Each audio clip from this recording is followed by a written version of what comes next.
Hinahanap niyo ba ako sa Facebook, mga kabayan? Nandito ang aking Facebook page. I-search niyo na lang, kabayan ko, follow na.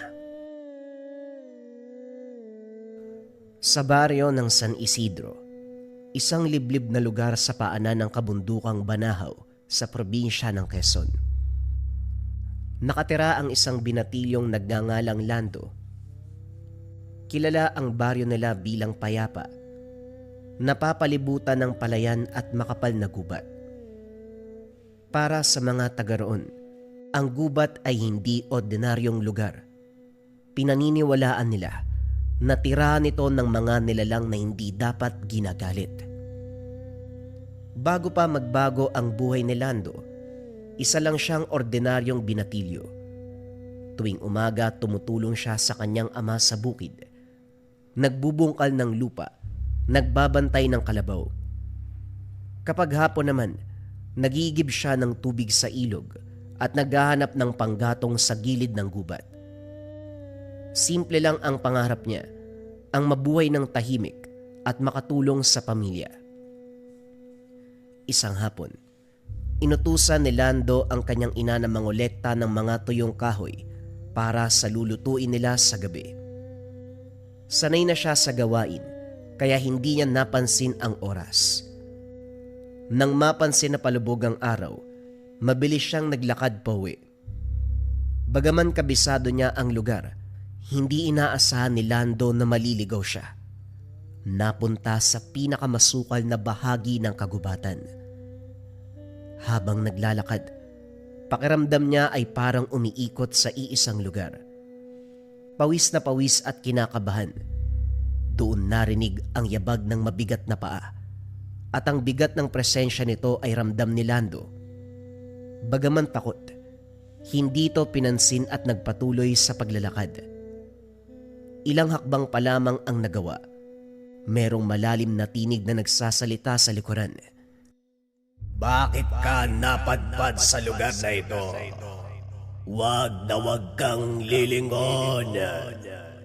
Napahinto si Lando. Kumabog ang dibdib pero sinunod ang sinabi nito. Huminga ng malalim at pinilit maging kalmado. Muling nagsalita ang tinig. Marami nang dumaan dito. Lahat sila ay kumabog ang dibdib.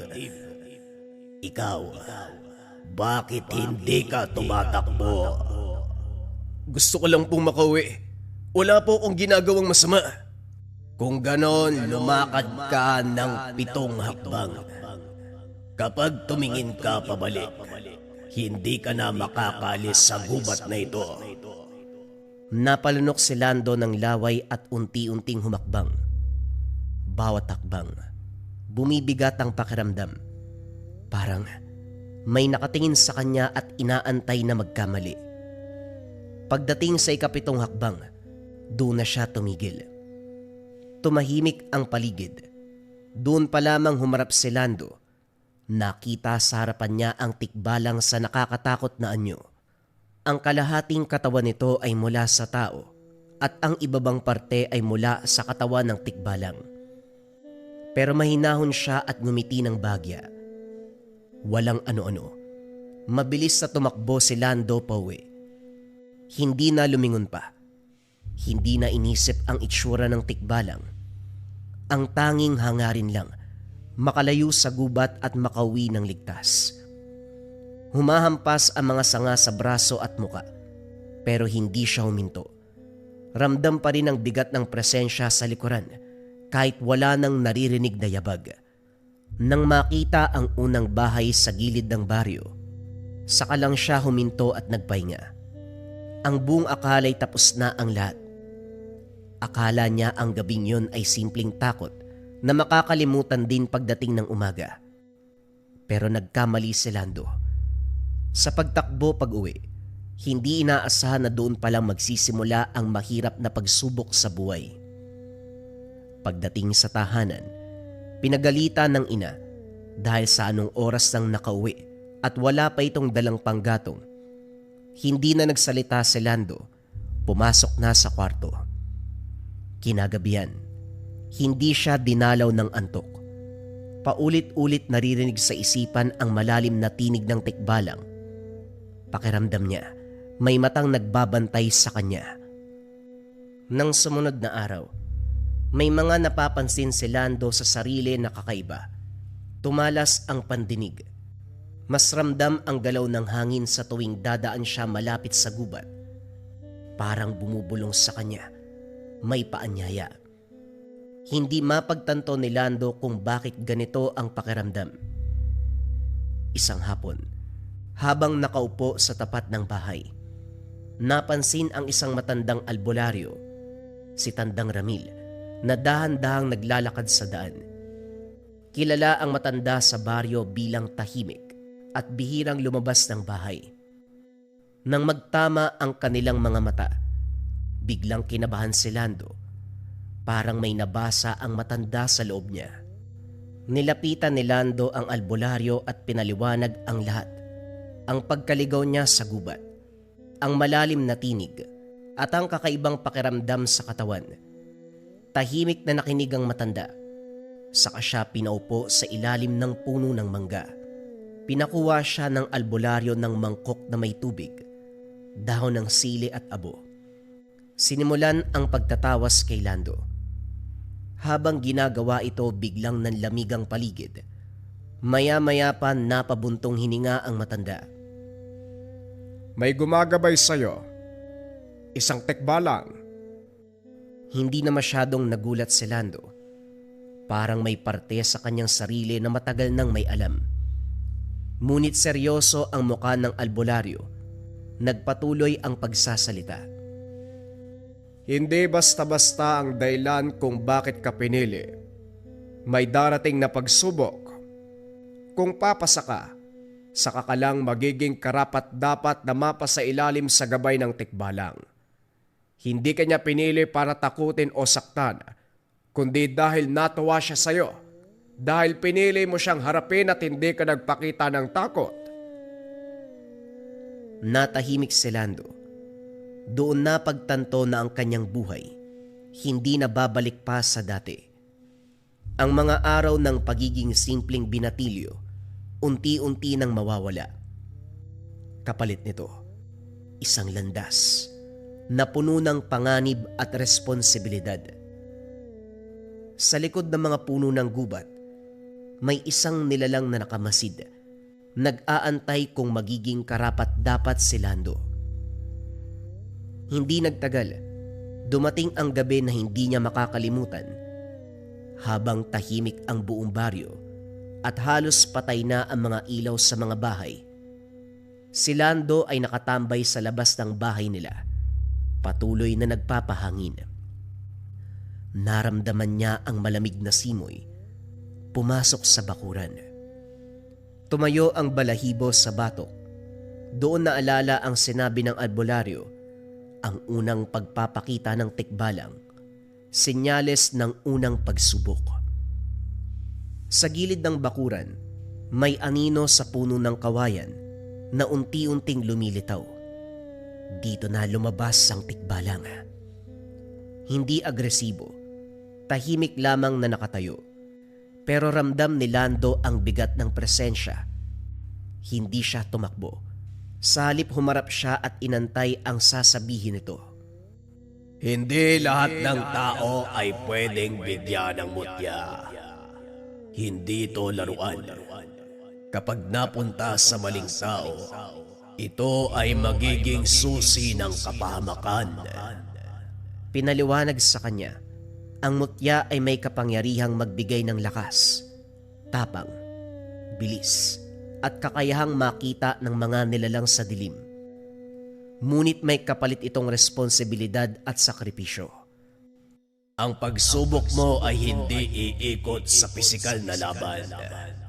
Ito ay pagsubok ng puso. Inutusan ng tikbalang si Lando na pumunta sa isang bahagi ng gubat kung saan may batang umiiyak. Ngunit babala nito, ang bata ay hindi totoong bata.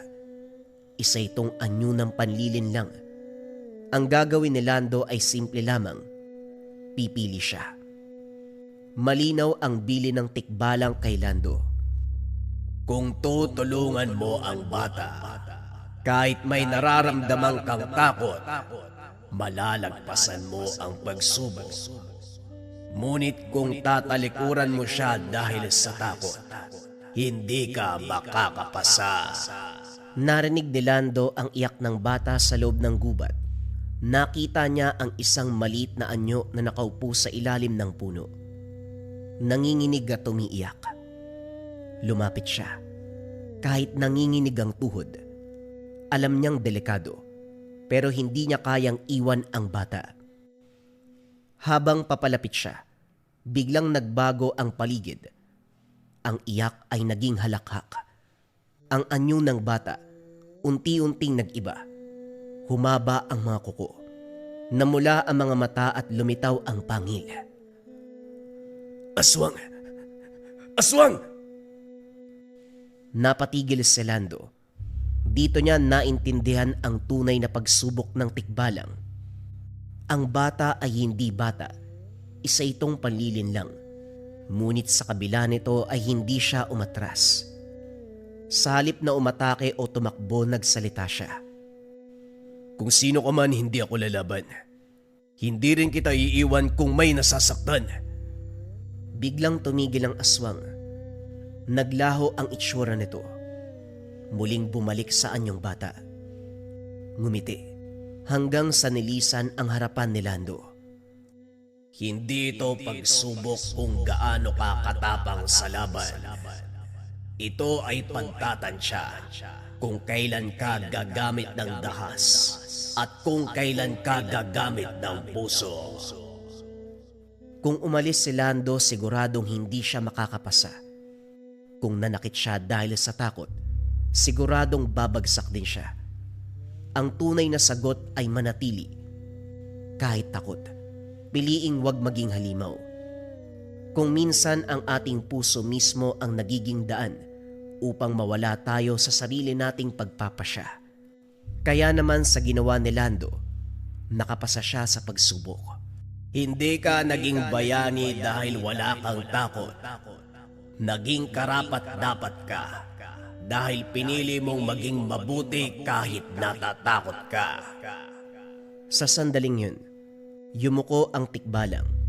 Sinabi kay Lando na pwede niyang kunin ang ginintoang buhok. Tumayo si Lando. Hawak ang ginintoang buhok na binigay ng tikbalang. Hindi ka naging karapat-dapat dahil wala kang takot. Naging karapat-dapat ka dahil pinili mong maging mabuti.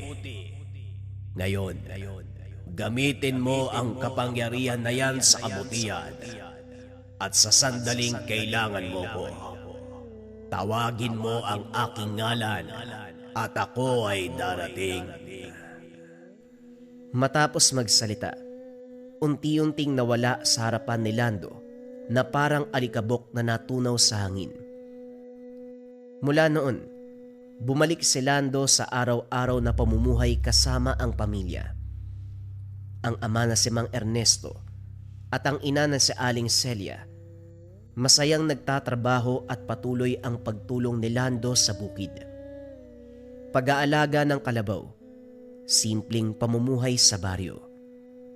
Ngunit hindi niya nakalimutan ang gabay ng tikbalang at ang responsibilidad ng hawak na mutya. Isang araw, habang naglilinis si Lando sa paligid ng bahay, napansin ang kakaibang presensya sa isang lumang bahay sa gilid ng baryo. May nakita siyang tao. Pinagmamasdan ang buntis na babae. Ang titig nito ay malamig, walang awa, at sa mga labi nito may kumikilos na paglalaway na hindi natural.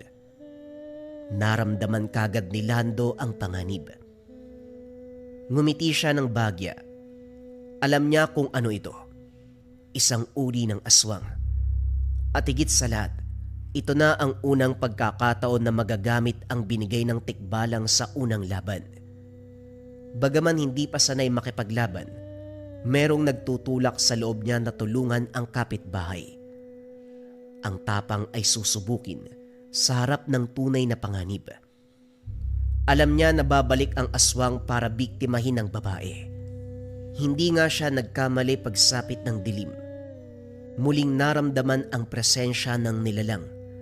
Ito ang kaparehong pakiramdam nang makita ang lalaki nung umaga.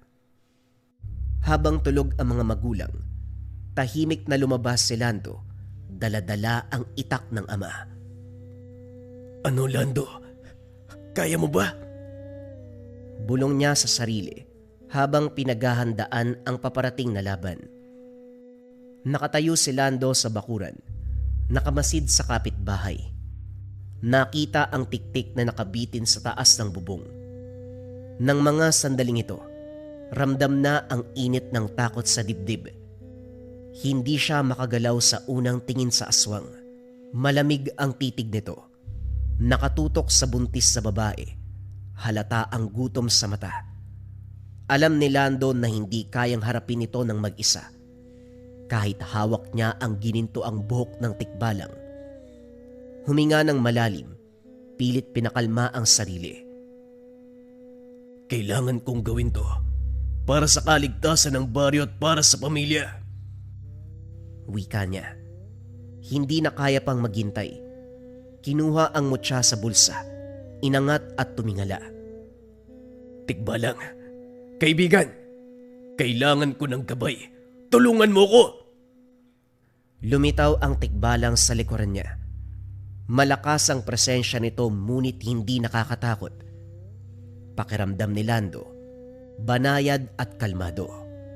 Paglabanan ang takot, kaibigan. Kung ikaw ay magpapalamon sa takot na nararamdaman, siguradong mabibigo ka. Sundin mo ang aking tinig. Ang sabi ng kaibigan, itali ang gininto ang buhok sa braso para wala siyang alalahanin sa pagbitbit. Pinunit naman ni Lando ang laylayan ng damit. Sinunod ang sinabi ng kaibigan. Kitang-kita niya kung paanong nagliwanag ang gininto ang buhok. Matapos nun ay lumapit si Lando. Ramdam niya, parang may kumikilos sa loob ng tangan. Parang nagiging buhay ang buhok ng tikbalang. Huminga siya ng malalim, pilit inalis ang kaba. Unti-unting lumapit sa bahay. Nang mapansin ng aswang ang kakaibang presensya ng paligid, tumingin ito sa direksyon ni Lando. Ang nilalang ay hindi pamilyar sa kanya. Napatigil. Nakita nito ang binata at napansin ang napakalakas na enerhiya. Hindi katulad ng ibang tao, hindi nagpakita ng takot si Lando. Nakipagtitigan ng matatag, dala-dala ang tangan at handang kumilos. Paganahin ang puso't isipan. Tapang at talino ay kailangang maging balanse. Tumigil si Lando sa tapat ng bahay. Pinakiramdaman ang tangan sa braso. Ang gininto ang buhok ay kumikislap. Kumikilos na parang may sariling buhay. Ang liwanag mula dito, nagbukas ng manipis na pader ng enerhiya sa paligid ni Lando. Muling napatingin ang aswang sa liwanag. Kakaiba ang aura ng binata. Hoy! Lumayo ka dyan! Wika ni Lando habang maigpit ang kapit sa itak. Sa lakas ng pagkakasigaw niya, ang buong akala ni Lando magigising ang kapitbahay. Pero wala. Wala ni isang lumabas. Kaya binaling niya ang pansin sa nilalang. Sumugod na ang aswang. Napabilis ang tibok ng puso ni Lando, ngunit nararamdaman niya ang presensya ng tikbalang sa tabi. Laking gulat ni Lando.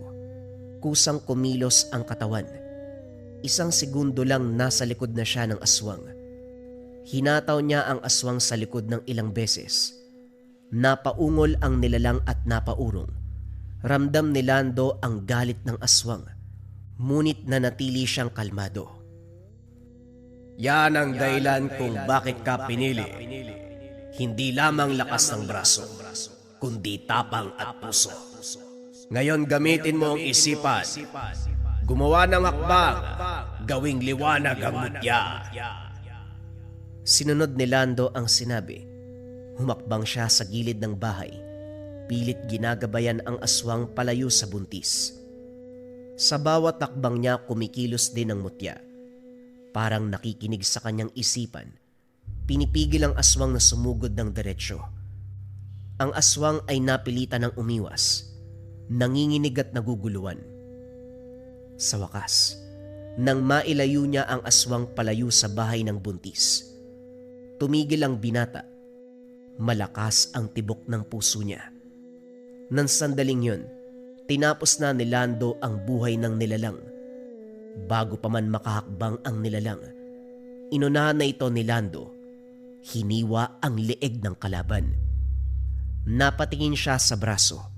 Umiilaw ang ginintoang buhok. Ngumiti si Lando at nagsalita. Maraming salamat. Maraming salamat, kaibigan. Tumango ang tikbalang. Unti-unting nawala sa paningin. Matapos ang unang laban sa aswang, ramdam ni Lando na hindi pa tuluyang nauunawaan ang kapangyarihan ng ginintoang buhok. Kahit matagumpay siyang nakaligtas, matagumpay sa laban, alam niyang isang araw may mas malaking peligro na dadating sa baryo. Kaya naman kinabukasan, hindi pa man tapos ang almusal, nagpaalam na si Lando sa magulang. Pumunta siya sa gilid ng kagubatan, sa lugar kung saan unang nakilala ang kaibigan. Tumayo siya sa ilalim ng puno, buong tapang na tinawag ang gabay. Kaibigan, kailangan kita. Gusto ko malaman ang buong potensyal ng aking tangan. Mula sa dilim ng gubat, unti-unting lumitaw ang tikbalang. Ramdam ni Lando ang init at gabay na nagmumula sa nilalang. Mahusay. Ang unang hakbang ng pagsasanay ay maunawaan ang tangan. Ang gintong buhok na hawak mo, hindi lamang sandata. Maaari mo itong gamiting depensa, tulad ng pagbabantay sa paligid o paggawa ng harang upang pigilan ang kalaban. Maaari itong magbigay sa iyo ng kapangyarihan, lakas, at bilis na hindi nagmumula sa pangkaraniwang tao. Dagdag pa ng tikbalang, hindi mahirap gamitin ang tangan. Ang dapat lamang gawin ay pakiramdaman ng mutya, pakiramdaman ng sitwasyon at kung ano ang kinakailangan ng mga oras na yun. Kusa na itong ibibigay sa kanya. Kapag nasa panganib, humingi lamang ng proteksyon. Kusa itong ibibigay ng mutya. Subukan mong pakiramdaman ng mutya. Humingi ka ng karagdagang proteksyon. Sinunod ni Lando ang mungkahi ng kaibigan. Sa isang iglap, merong aura na bumalot sa katawan ni Lando. Dito napansin ang lumilipad na kamao ng tikbalang. Nagulat si Lando, bahagya itong umangat mula sa lupa. Uy, bakit mo namang ginawa yun? May naramdaman ka bang sakit? Wala, hindi ba? Ngunit tandaan mo, kung hindi mo kontrolado ang iyong damdamin, ang mutya ay maaring maging panganib sa iyo. Ang lakas nito ay sumusunod sa puso't isipan mo. Mula noon, nagsimula na ang pagsasanay sa kagubatan. Ngayon, subukan mo itong gamitin upang mabilis na makalayo o makalapit sa kalaban. Gamitin mo ang bilis ng mutya. Sa umpisa ay nahirapan si Lando. Kahit mabilis sa mga paa, tila hindi niya masundan ang sariling galaw. Ngunit sa bawat ulit na ginagawa ang pagsasanay, natutunan niyang pakiramdaman ang enerhiya. Naramdaman niya kung kailan magpapatuloy, kailan hihinto, at kailan lilipat ng direksyon. Ang mutya ay hindi lamang isang buhok. Ito ay gabay, sandata, lakas sa parehong oras. Sa hapon, itinaas ng tikbalang ang antas ng pagsasanay. Iba't ibang uri ng itim na anino ang lumabas sa kagubatan. Ngayon, ipakita mo ang iyong natutunan. Subukan natin ang iyong limitasyon at limitasyon ng mutya. Pero ito ay nakabatay sa iyong sariling isipan at puso. Tumayo si Lando sa gitna ng maliit na espasyo. Ang anino ng mga nilalang ay sumugod sa kanya. Huminga siya ng malalim. Inikot ang gintong buhok sa braso. Kaagad na bumuo ng harang sa katawan. Napigilan ang mga anino at napalayo ng kaunti. Sa isang iglap gumamit si Lando ng bilis. Pinaghahampas ng kahoy ang mga kalaban. Isa-isang naglaho ang mga ito. Labis na tuwa ang naramdaman ng kaibigang tikbalang. Mahusay. Hindi ako nagkamali sa pagpili. Mabilis kang matuto. Habang lumalalim ang gabi, natapos ang unang araw ng pagsasanay, pinahinga ng tikbalang si Lando sa ilalim ng balete. Pinaliwanag ang huling leksyon para sa araw na yun.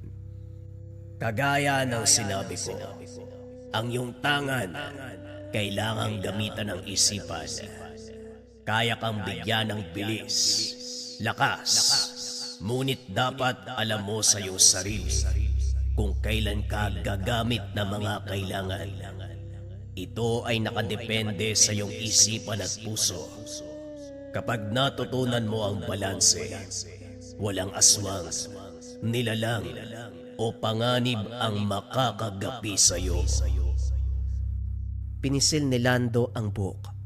Ramdam niya ang init sa palad. Alam niya na marami pang araw ng pagsasanay ang darating. Mas mahirap na laban, mas malaking panganib sa baryo. Ngunit sa unang araw nito, naramdaman ng tiwala sa sarili. Hindi pa siya ganap na handa. Pero alam niya, nagsimula na siyang maging tunay na tagapangalaga ng baryo. Tinatanggap ko.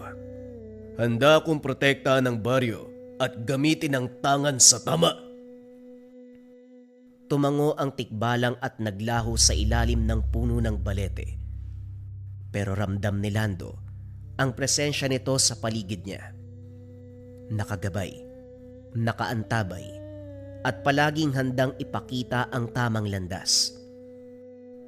Habang naglalakad si Lando pauwi mula sa gilid ng gubat, ramdam niya ang pagod sa katawan. Pero mas nararamdaman niya ang kakaibang pakiramdam na unti-unting bumabalot sa lugar.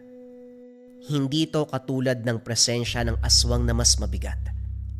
Tumingin siya sa paligid. Tahimik ang baryo. Patay ang karamihan ng ilaw sa mga tahanan. Tanging huni ng kuliglig at malamig na hangin ang maririnig. Tumingin siya sa langit na madilim.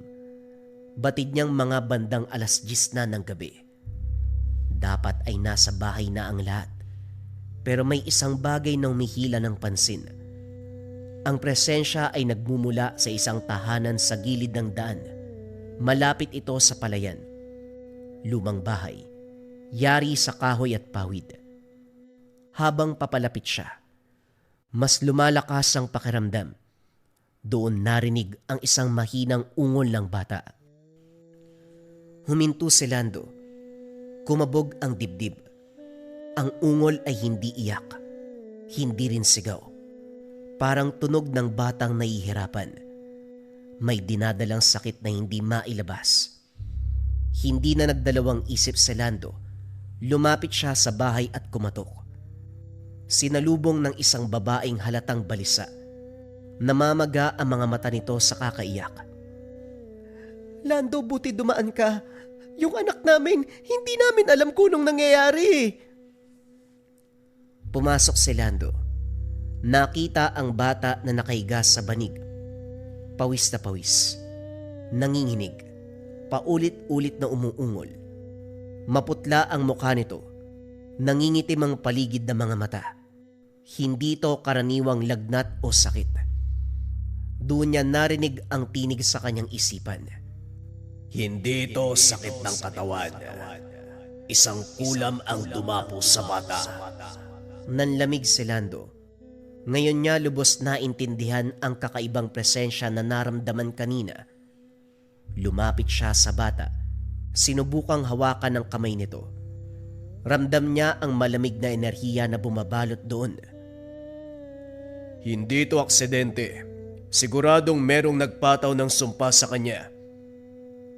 Napatingin sa kanya ang ama ng bata. Halatang takot at naguguluhan.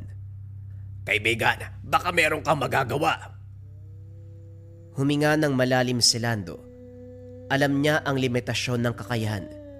Ang binigay sa kanya ay para sa pisikal na laban at bilis, depensa at lakas.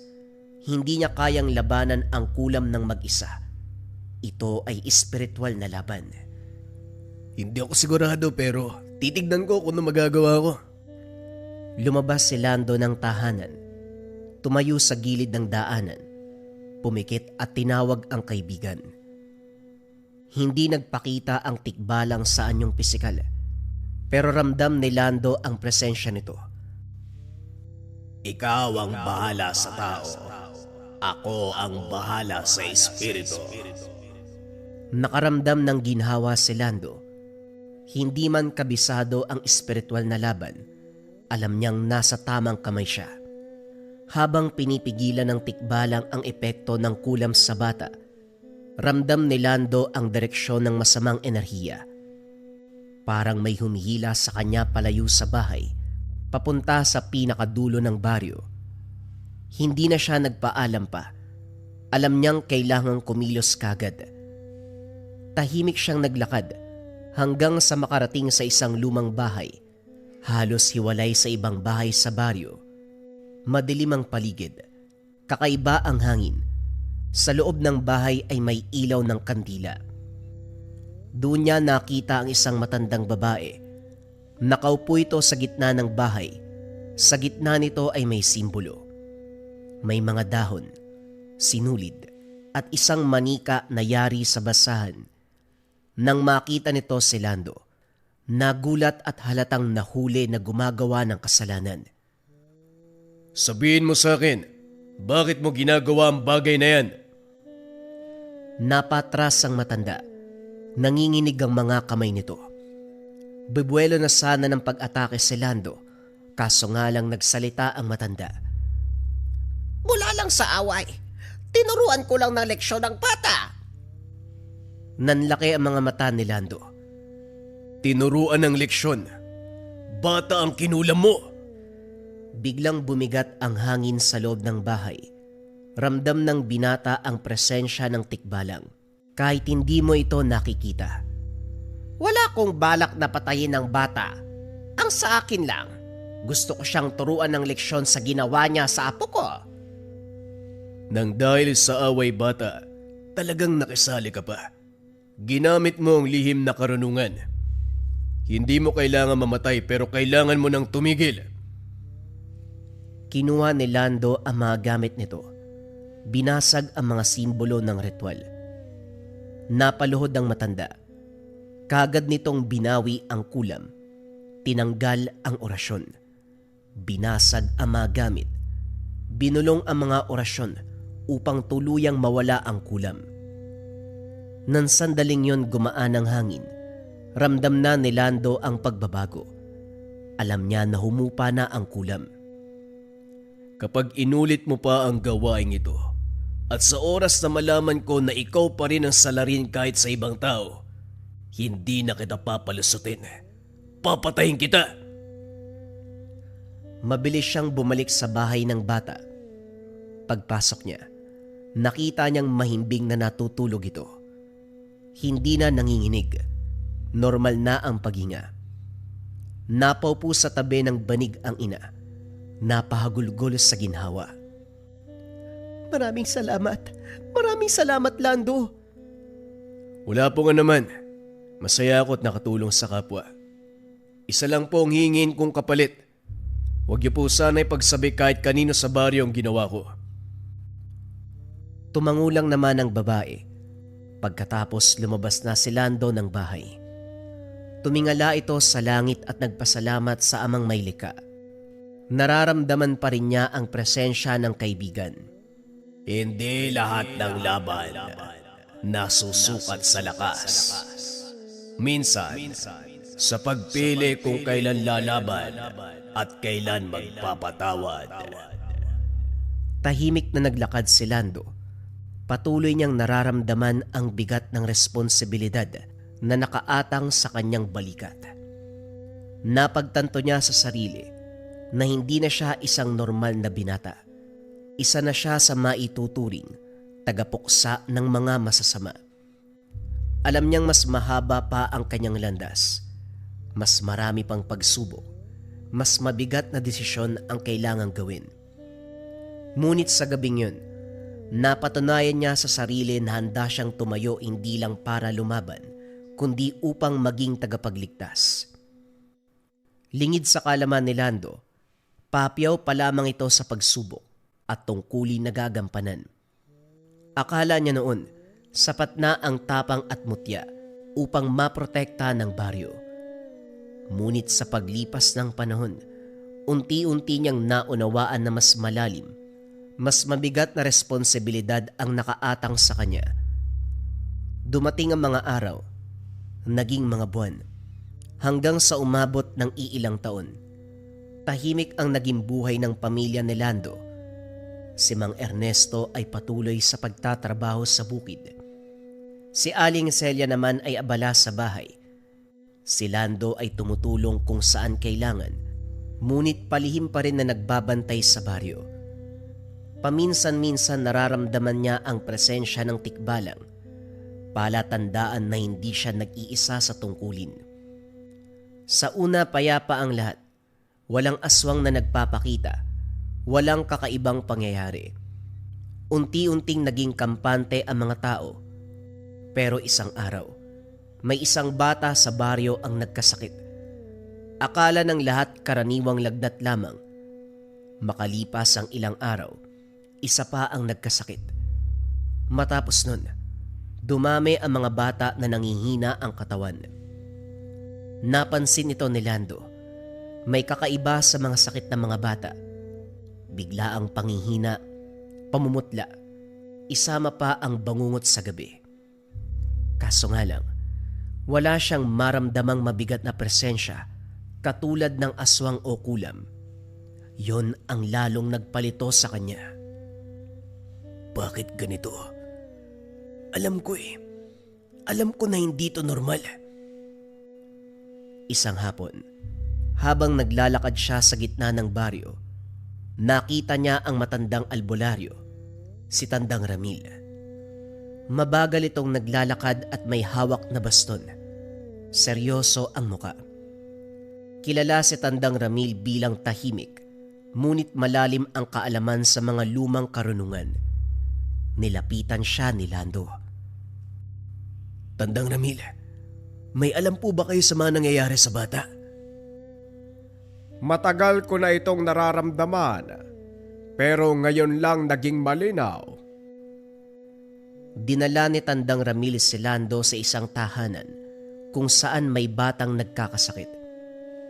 Inihanda ng matanda ang mga gamit, tubig, dahon, kandila at abo. Sinimula ng pagtatawas. Tahimik na nagmamasid si Lando, pinapakinggan ang bawat bulong at galaw. Habang ginagawa ang ritual, biglang nagbago ang muka ni Tandang Ramil. Bumigat ang paghinga. Hindi to karaniwang sakit. May salot na dumapo sa baryo. Sa resulta ng aking ginawa, may mga nilalang na gumagala pagsapit ng dilim. Mga uri ng aswang na hindi umaatake ng direkta. Sa halip, palihim nilang pinapahina ang mga bata. Nagdilim ang paningin ni Lando. Noon niya napagtanto kung bakit wala siyang naramdamang bigat ng presensya. Hindi ito isang biglaang pag-atake, dahan-dahang proseso. Pinapahina nila ang mga bata dahil darating na ang kanilang anihan ng pagkain. Tahimik si Lando. Ramdam niya ang presensya ng tikbalang sa likuran, parang nagbibigay ng babala. Hindi ito laban ng isang gabi. Ito ay laban ng tiyaga at talino. Kailangan mong magbantay, Magbasid, piliin ang tamang oras. Napatingin si Lando sa mga batang natutulog. May hina at walang kamalay-malay. Bumigat ang kanyang dibdib. Hindi ko hahayaang mangyari to. Tumango si Tandang Ramil. Alam ko, kaya kita dinala dito. Hindi lahat ay nakakakita ng ganitong banta. Ngunit ikaw ay may tapang na kayang tapusin ang bantang ito.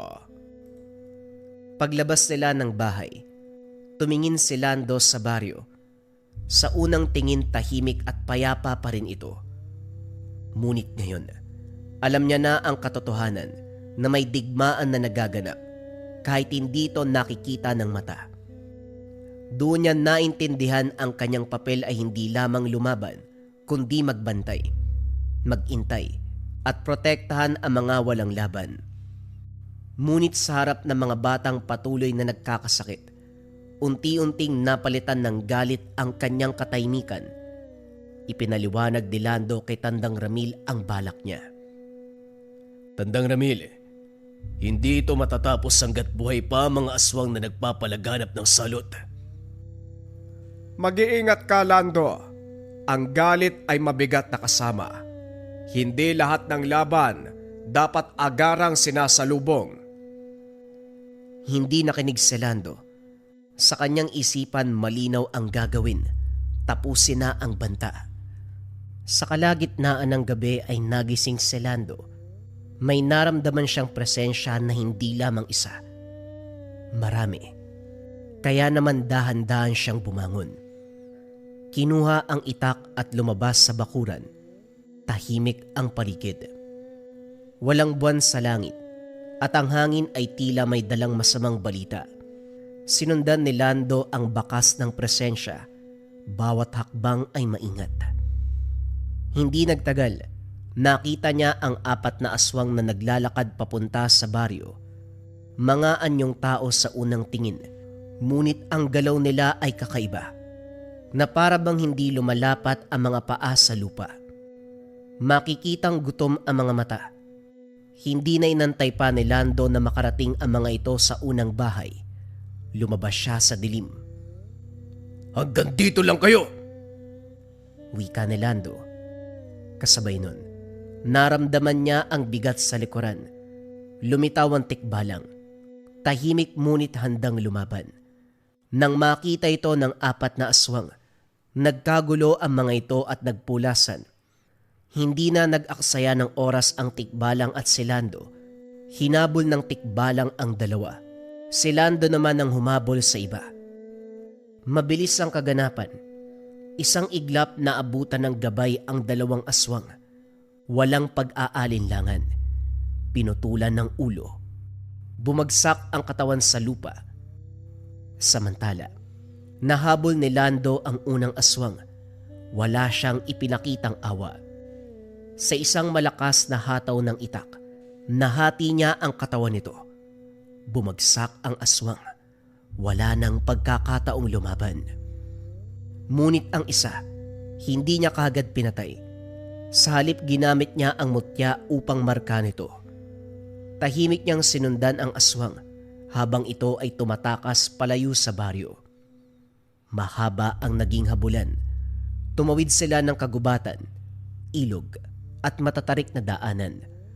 2 bundok ang kanilang nalampasan bago tuluyang huminto ang aswang. Pagod na si Lando pero nanatili siyang alerto. Doon niya nakita ang hindi inaasahan. Isang komunidad, malawak, tahimik at wala kahit isang tao. Walang ilaw ng tahanan, walang tunog ng buhay. Ngunit nararamdaman niya ang presensya ng marami. Hindi tao ang mga nakatira doon, kundi puro aswang. May mga bahay na parang normal sa unang tingin, ngunit sa loob ay may mga nilalang ng dilim. Dito nila nilulungga ang kanilang lahi. Dito nagmumula ang salot na dumapo sa baryo. Nagtago si Lando at nagmasid. Sa unang pagkakataon, nakaramdam siya ng bigat sa dibdib, Hindi dahil sa takot, kundi dahil sa dami ng kalaban. Pumasok sa isip niya si Tandang Ramil.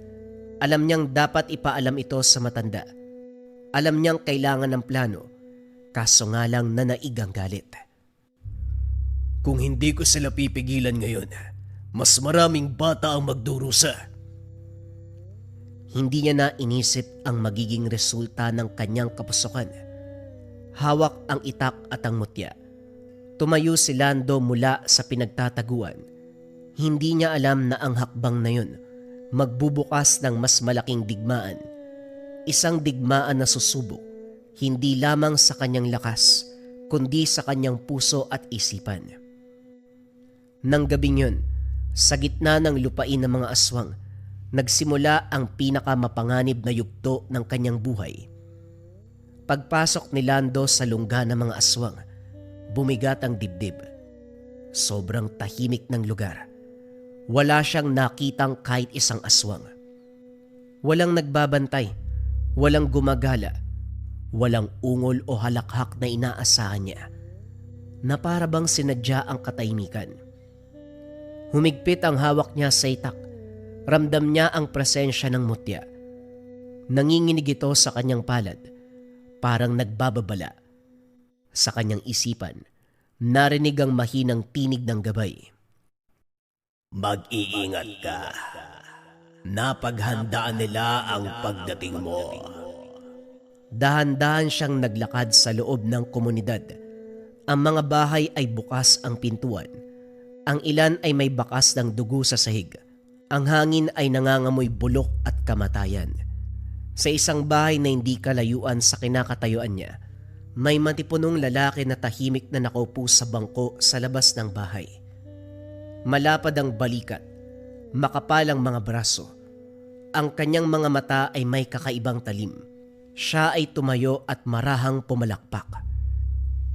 Nagkamali ka sa pagpasok mo dito, binata. Ako nga pala si Nicanor, at dito ka na rin mamamatay. Wika ng lalaki. Pinitik ang mga daliri. Naglabasan ang maraming aswang.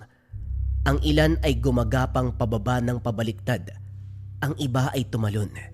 Nakalabas pa ang dila at matatalas na pangil. Umiikot ang mga ito sa paligid ni Lando. Maigpit ang hawak ni Lando sa itak. Ramdam niya ang bigat ng sitwasyon pero hindi siya umatras. Kasabay ng pag-igting ng hangin, lumitaw ang tikbalang sa likuran. Tumayo ito ng tuwid. Mabigat ang presensya at handang pumatay. Narito na ang malaking panganib. Ang iyong pagpapasya ang huhubog sa kinabukasan ng baryo. Sasamahan kita hanggang kamatayan. Huminga ng malalim si Lando. Ipinihit niya ang pansin sa mutyang nakapalupot sa braso. Pinikit ang mga mata at tumiling. Buong lakas, buong proteksyon para sa baryo. Pagmulat niya, sumiklab ang kulay dilaw sa mga mata. Ramdam niya ang bilis sa mga binti, ang lakas sa kanyang mga braso at ang tapang sa dibdib. Sumugod ang mga aswang. Sa isang kisap mata, gumalaw si Lando, parang hangin ang katawan. Umiiwas, umaatake at pumapatay. Ang itak niya ay kumikislap sa dilim. Bawat hataw ay may kasamang sigaw ng mga aswang. May mga katawan na bumagsak, mga ulong gumugulong sa lupa. Samantala, ang tikbalang ay parang bagyo. Sa bawat yabag nito, may nadudurog na buto. Hinahablot nito ang isang titik mula sa ere, ibinabalibag sa lupa bago durugin ang ulo. 2, 3, 5. Sunod-sunod na nalagas ang mga nilalang ng dilim. Nagkalat ang dugo at ungol sa buong komunidad. Ang dating tahimik na lugar ay napuno ng sigawan at kamatayan. Ngunit hindi sumuko ang mga aswang. Muling sumugod ang ilan. Sabay-sabay, tinanggap ni Lando ang mga ito. Pinairal ang bilis ng mutya. Dumaan siya sa gitna nila. Parang kidlat. Iniwan ang pagkawasak sa kanyang likuran. Isa-isang nabawasan ang bilang ng mga aswang hanggang sa kakaunti na lamang ang natira. Ilang sugat ang aswang at sa likuran nila ay si Nicanor, kasama ang mga natitirang tiktik na nakapwesto sa itaas, nagmamasid at nag-aantay ng tamang pagkakataon. Huminga ng mabigat si Lando, pawis at dugo ang bumalot sa kanya, ngunit nanatiling nanginginig ang mga mata. Humakbang palabas mula sa anino ang matipunong lalaki. Ngayon ay malinaw na ang muka. Tumigil ang paligid. Ang mga natitirang aswang ay umatras, nagbibigay daan sa kanilang pinuno. Humigpit ang hawak ni Lando sa itak, nanatiling nagliliwanag ang mga mata. Hindi ako atras at hindi din ako aalis hanggat merong hiningang natitira sa katawan mo. Ngumiti si Nicanor. Sa isang iglap nagbago ang anyo. Humaba ang mga pangil. Umitim ang mga mata. Lumakas ang presensya. Sumugod siya ng buong lakas. Nagbanggaan ang itak at makuko. Malakas ang suntok ni Nicanor. Tumilapon si Lando sa lupa. Pero kagad siyang tumayo. Sa tulong ng tangan, naging mabilis siyang umiwas, umatake at muling umatras. Muling sumugod si Nicanor. Pero sa pagkakataong ito nalinlang siya ni Lando. Nagpapanggap siyang mahina. Biglang naglaho sa harapan ng aswang. Sa isang kisap mata, nasa likod na siya. Isang malalim na hataw. Rinig ang baon ng itak sa katawan ni Nicanor na para bang isang saging na tinagpas. Umungol ito sa sakit, ngunit hindi pa bumagsak. Sumigaw si Lando, ginamit ang buong lakas ng mutya. Sa ikalawang hataw, tuluyang naputol ang ulo ng aswang. Bumagsak ang katawan ni Nicanor, wala ng buhay. Kasabay nun, umalingaw-ngaw ang sigaw ng mga tiktik. Kumilos na ang tikbalang, parang anino na sumunggab sa ere. Isa-isang sinunggaban at pinatay ang mga natitirang tiktik hanggang sa tuluyang tumahimik ang paligid. Tumayo si Lando sa gitna ng gulo. Hingal ngunit buhay. Matapos nun, sinunog ni Lando ang lahat ng mga bahay sa lugar. Inantay nito na maging abo ang lahat bago umalis. Habang papaalis sa baryo ng mga aswang, ang pagsilang ng haring araw sa buong kalupaan, iilang hakbang pa lamang ang nagagawa nito. Nawala ng ulirat si Lando. Paggising ay nakita ang sarili sa bahay ni Tandang Ramil. Napabangon ng maalala ang mga magulang at baka pagalitan siya ng mga ito. Nakita ang mga magulang sa labas ng kwarto. Nakangiti. Tila alam na kung ano ang nangyayari. Kinaltokan naman si Lando ng matanda. Ang mga bagay na hindi pinag-iisipan ay magdudulot ng kapamakan. Mabuti na lang dinala ka ng gabay mo sa labas ng bahay kaninang umaga. Kung hindi, baka hindi ka na nakitang buhay. Napayuko si Lando. Ramdam pa rin niya ang bigat ng desisyon. Huwag kang mag-alala. Naipaliwanag ko na sa mga magulang mo. Alam na nila ang katotohanan. Sa ngayon, dumito ka muna. Sa gilid ng kwarto, tahimik na nakatayo ang gabay. Walang sinabi, ngunit ramdam ni Lando ang presensya nito bilang bantay. Hindi lang bilang bantay kundi bilang kaibigan. Mabilis na lumipas ang panahon hanggang sa umabot ang taon. Sa kasalukuyan isa ng matandang lalaki si Lando. Ang dating matibay na katawan ay napalitan ng mga kulubot at mabagal na hakbang. Ngunit ang mga mata nananatiling mapanuri sa kadiliman. Siya ay kinilala bilang manggagamot sa maliit na kubo. Patuloy siyang tumutulong sa mga may sakit, bata man o matanda. Hindi na siya madalas sumawak ng itak. Ngunit ang mutya, nanatiling nakatali sa kanyang braso, tahimik at nag-aantay. Bagaman matanda na siya, sariwa pa rin sa kanyang alaala ang mga nangyari kahapon. Ang sigaw, ang dugo, ang mga nilalang ng kadiliman. At sa tuwing dadaan ang hangin mula sa gubat, bahagya siyang napapangiti. Dahil alam niya, may mga bantay na hindi nakikita at ang tungkulin ng isang tagapangalaga kailanman ay hindi natapos. Naway nagustuhan ninyo ang kwento ni Lando, ang taong nabiyayaan ng gintong buhok ng tikbalang. Mga kabayan, hinahanap niyo ba ako sa Facebook? Narito ang Facebook page ko. Mga kabayan, kung interesado rin kayo makakuha ng mga medalyon, bracelet pang proteksyon, pampaswerte, pang kalusugan, diyan ako namimigay sa ating Facebook. Basta mag-follow lang kayo, antayin nyo yung mga post kung paano makakasali sa raffle kasi nagbibigay din ako ng cash prize, mga pangbigas, yan. Basta naka-follow kayo sa ating Facebook page, sundin nyo lang kung anong kailangan doon sa post. Follow na mga kabayan.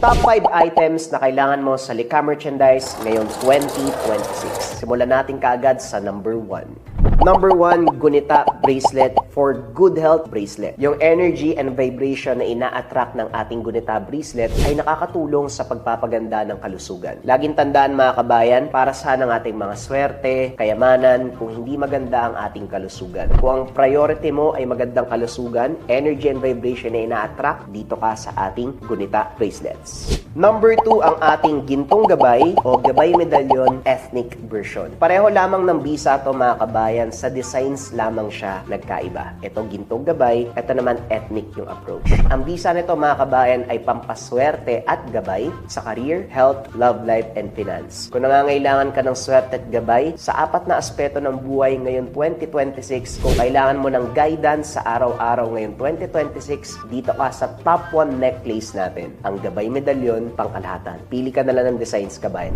Number 3, syempre hindi mawawala ang depensa spiritual mga kabayan. Meron tayong kalusugan at gabay sa araw-araw pero kailangan din natin ng depensa spiritual. Kontra sa lahat ng negative energy, kontra kulam, barang, tigalpo, palipad hangin, usog o kahit anong masamang uri ng sumpa. Ito ang Maracuyo Bracelets mga kabayan. Nandito din yung tinatawag nating rebuelta or sumbalik. Kung ano man yung sumpa na ibinigay sa inyo, ibabalik doon sa taong nagbigay. Kaya sobrang trending ng ating Maracuyo. May 4 na kulay kang pagpipilian. Pwede tong lava na may gintong San Benito, pwede tong white na may gintong San Benito, pwede tong brown na ethnic version at black na ethnic version. Pili ka na lang, kabayan ko. Number 4, Gintong Palay Money Amulet. Ito bagay na bagay itong coin na to mga kabayan para sa mga tao na ayaw naman na nagsusuot ng kung ano-ano. Baliktaran ng simbolo, ang bisa nito ay pampaswerte sa pera, for dreams manifestation, kung may mga kahilingan ka na gustong matupad ngayon 2026, for abundance and for prosperity. Sobrang simple lang nito, iipit mo lang siya sa wallet mo, dalhin mo lang palagi, ilagay mo sa gabay po lang tela pouch, basta dala-dala mo, let it work for you kabayan. Gintong Palay Money Amulet. At syempre mga kabayan, kung pang-5, hindi mawawala ang Kaluban de Pampaamo. Pampaamo sa tao, pampaamo sa negosyo. Kung feeling mo nasa toxic environment ka kabayan, ikaw lagi yung napapag-initan, laging galit yung partner mo, laging galit yung boss mo, laging galit yung mga katrabaho mo, sa'yo lagi sinisisi ang mga bagay-bagay, magkaluban de pampaamo ka. Pampaamo sa tao, pampaamo sa negosyo. Bagay din to sa mga nasa sales or sa mga tao na palaging merong kausap para mabilis kayong makapagpalagay ng loob ng taong kausap mo. Sobrang simple lang. Itong kaluban, gawa to ng mga katutubo sa Negros, pero may mga sangkap pa ito sa loob. Dadalin mo lang kabayan. Let it work for you. Lagay mo sa bag mo, lagay mo sa bulsa mo, basta dala-dala mo lang palagi. Yon ang ating top 5 items na kailangan mo ngayon 2026 sa Lika Merchandise. Kung interesado ka kabayan, pwede mong i-click yung yellow basket sa baba. Pero if ever na walang yellow basket, i-search mo lang ang shop ng Lika Merchandise. Ingat sa mga scammers. Hinahanap niyo ba ako sa Facebook mga kabayan? Nandito ang aking Facebook page.